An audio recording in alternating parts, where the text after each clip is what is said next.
Greetings and salutations to you all. I humbly welcome you to the 4K subscriber special. I sure hope my devil army is doing fine and dandy. Should that be a thing? Anyway, it's that time of the year where I have to deliver a sub special, and so the winner for the 4K sub special idea was top X hardest bosses. It's going to be top 5 hardest bosses because honestly I don't really find that many bosses that are really challenging to an extremely high degree. However, there are of course exceptions, and those are going to be in the list. These top 5 are either ones that have left an impression on me recently, or ones that I remember more because they had more impact on me than other fights. So if there are fights that you expected but didn't find here, don't be disappointed, as after all, this video is purely subjective and is just what I think. Some bosses are harder than others. With some of them, applying some strategies will usually solve the difficulties, but with others, even with strategies aiding you in battle, you will still find yourself having a hard time. With the introduction out of the way, let's get right into the top 5 hardest bosses in the Yakuza series.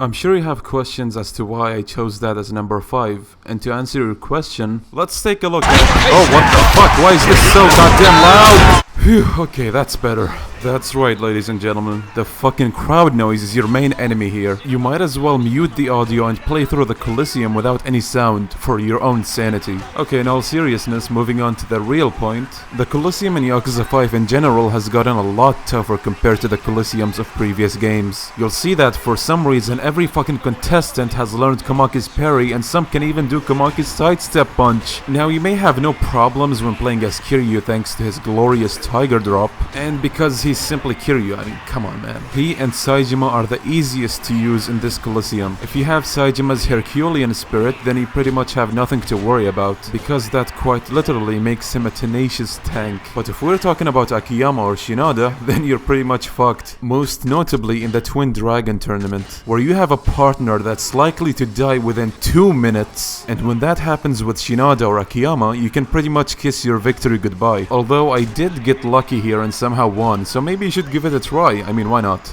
But God forbid you face the team of Akira and Hannya. That's when you know you're shit out of luck. Just watch for yourself how bad I get wrecked here.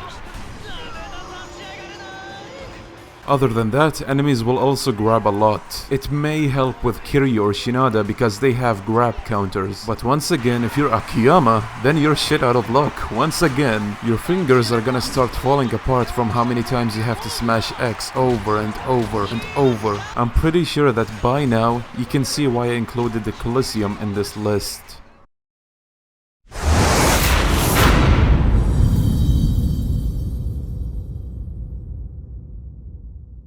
So Taro Komaki is a formidable opponent that has been there throughout almost all the Yakuza games, but this one fight against him in particular in Yakuza 5 takes it to a whole another level. Not only do you fight him, but you also fight his grandson, another master of the Komaki school, at the same time. His grandson will be able to use the infamous tiger drop against your attacks, which takes away a large part of your health. Not only that, but he will also use the rage ability that's similar to Kiryu's, and when he's in that state, your attacks won't even touch him, giving you a huge disadvantage and possibly only running away as an option. That is, until he calms down, of course. As with the Colosseum fights, you will most likely not have as much trouble with Kiryu and Saejima as you will with Akiyama and Shinada. Kiryu has a wide array of abilities and of course the tiger drop, which may help you a lot here. And Saejima has his headbutt drop? Whatever you want to call it. Saejima's Herculean spirit ability will make this fight a breeze, even against Komaki and his grandson. But as Akiyama and Shinada, it's so easy for them to corner you and drain your HP faster than Kiryu leaving the goddamn Tojo clan in the first game. Okay, maybe that was an exaggeration, but anyway, I should also mention that you cannot use heat actions in this fight, which narrows down your strategy options by quite a bit.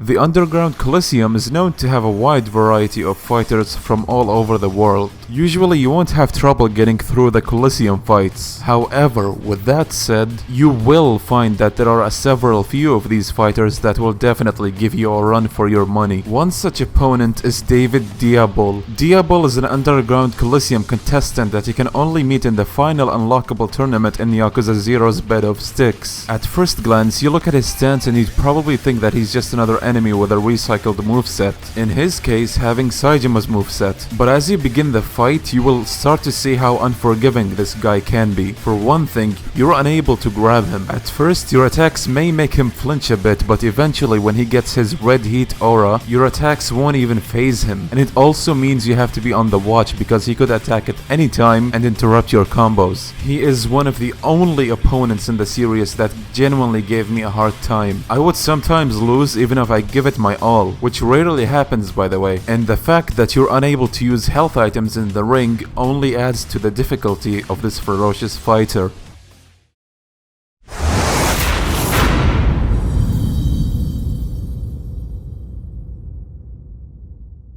Amon has long since become a running tradition in the Yakuza games. Long story short, he's a secret boss that you can fight after clearing all the sub-stories in a Yakuza game. What makes him stand out from the story bosses or any other bosses is that he usually has the craziest movesets that may be considered absurd and bizarre. An example, he uses a satellite laser just to try and wipe Kiryu off the face of the earth, like it's the most natural thing in the world. That's how bad he wants to beat Kiryu in each game. I mean, look at this, he just takes out that panel, presses the switch, and boom! Laser out of nowhere. He's got lightsabers, guns, grenades, hammers, fighting styles, cannons, a freaking helicopter that drops patio furniture. He's got it all! You hear about how Yakuza 1's Amon is the hardest Amon in the localized entries. I haven't personally fought him in Yakuza 1 myself, but he seems to be the most difficult in that particular entry, and so using this sword is an easy way to get through the fight. Now then, since I haven't fought Amon in Yakuza 1, the toughest battle against him for me had to be either Kiwami's or 6's. If I had to choose one, it would probably be his fight in Yakuza 6. So the fight starts out pretty normal, right? You'd keep draining his HP until you notice something really out of fucking place. Are those drones? Yes, they are fucking drones that are flying around you and Amon. But oh wait, they don't seem to be doing anything.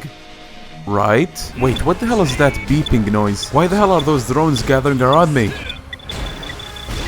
Ah, fuck you, Amon. Right, before moving on to number 1, the reason Amon took the number 2 spot and not the number 1 spot is mostly because you don't really run out of health items with him. Well, at least I don't. In most cases, it's a sudden death because of a slip-up. That, and he doesn't exactly have you resort to cheap tactics, because you have all the time in the world to lock onto him and watch his movements to be able to find an opening.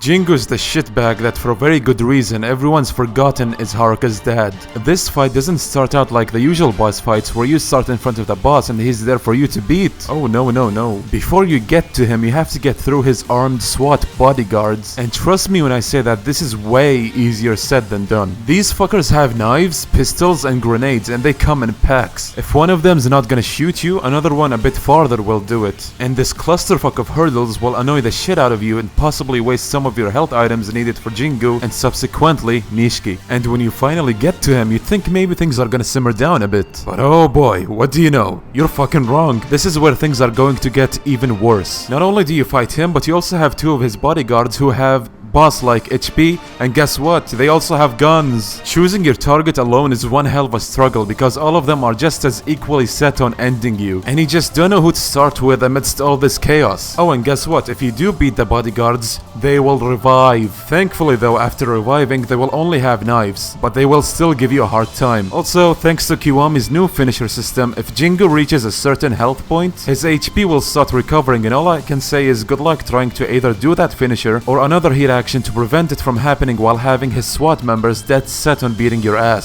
This motherfucker sits his weak politician ass in the back giggling like a little schoolgirl, shooting you and throwing them little bombs at you while you have to dance with his cute little SWAT underlings. Usually I try to make my videos look graceful, but when I recorded Jingu's fight back then, I was like, fuck that shit. To further prove how incredibly hard this fight is, let's go back to the same fight in the original game. You will find that you're actually not having as much of a hard time as you are in Kiwami. In fact, the difference is absolutely ridiculous. In the original, the fight took me about 3 minutes 42 seconds, and that's including the courtyard part. But in Kiwami, the fight took me at the very least 10 minutes. At least against Amon, you know it's going to be one of those usual competitive one-on-one fights. The number factor alone makes Amon easier than Jingu. Not only that, but you can also study and recognize his moves quite easily, as you have just him against you. You can take all the time you need to keep your distance and watch his moves. But with Jingu, no siree, Bob. You have 3 men against you, all armed with guns, and the main motherfucker Jingu is also loaded to the brim with explosives, which he can throw at you whenever he feels like it. And we all know that receiving damage from guns had an overhaul with Zero, and it carried over to Kiwami, which is wincing in pain after getting shot. But guess what? Despite all of what I just said, I really appreciate the difficulty that they decided to add to this fight.